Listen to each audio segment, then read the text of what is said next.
السلام علیکم، میں ہوں مہرین سبتین، ساتھ میرے موجود ہیں ڈاکٹر بابر اعوان۔ بابر صاحب، بات کا آغاز کرتے ہیں۔ صدر اوباما، ان کا دورہ بہت ہی اہم ہے اس وقت، لیکن اس سے پہلے کی جو صورتحال ہے اس پہ بھی بات کرتے ہیں۔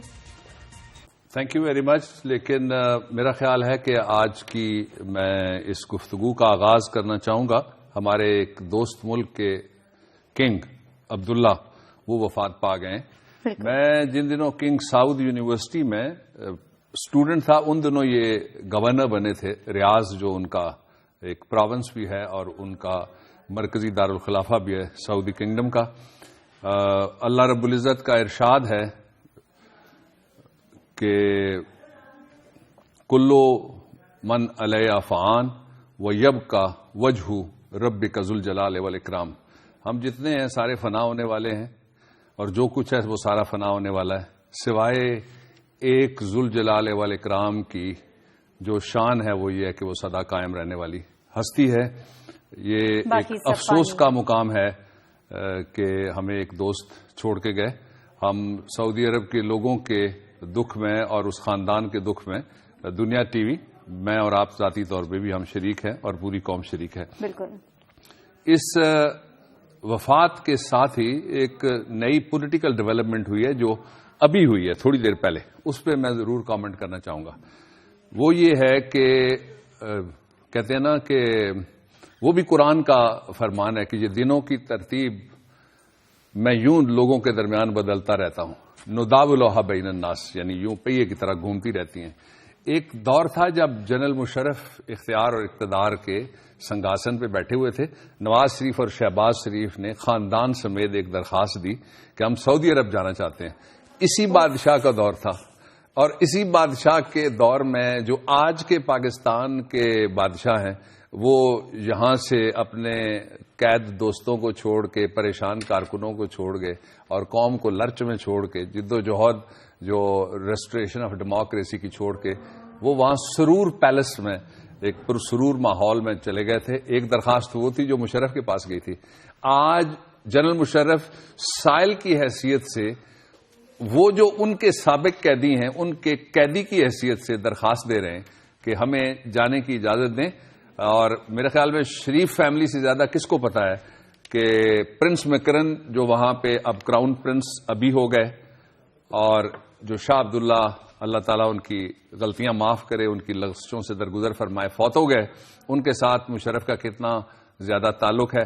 دیکھنے والی بات یہ ہے کہ کیا جواب دیتی ہے گورنمنٹ، لیکن میرا خیال یہ ہے کہ گورنمنٹ جنرل مشرف کو سعودی عرب جانے کی اجازت دے گی، ورنہ بہت بڑا اخلاقی دباؤ بھی ہوگا، سفارتی دباؤ بھی ہوگا کہ کیا اجازت دے دی جائے گی؟ دیں گے، نہیں دیں گے تو دباؤ جو آئے گا وہ وہاں اندر سے بھی آئے گا، اور عبور بر دریائے شور وہاں سے بھی آئے گا، سات سمندر پار سے بھی آئے گا، اور اخلاقی بھی ہے۔ ایک بار پھر ہسٹری ریپیٹ ہوگی۔ تاریخ ایسی ہی ہے نا جی، ہم سبق نہیں سیکھتے، لیکن تاریخ کا سب سے بڑا کہتے ہیں سبق یہ ہے کہ ہم سبق نہیں سیکھتے، لیکن وہ سبق دہراتی رہتی ہے تاریخ۔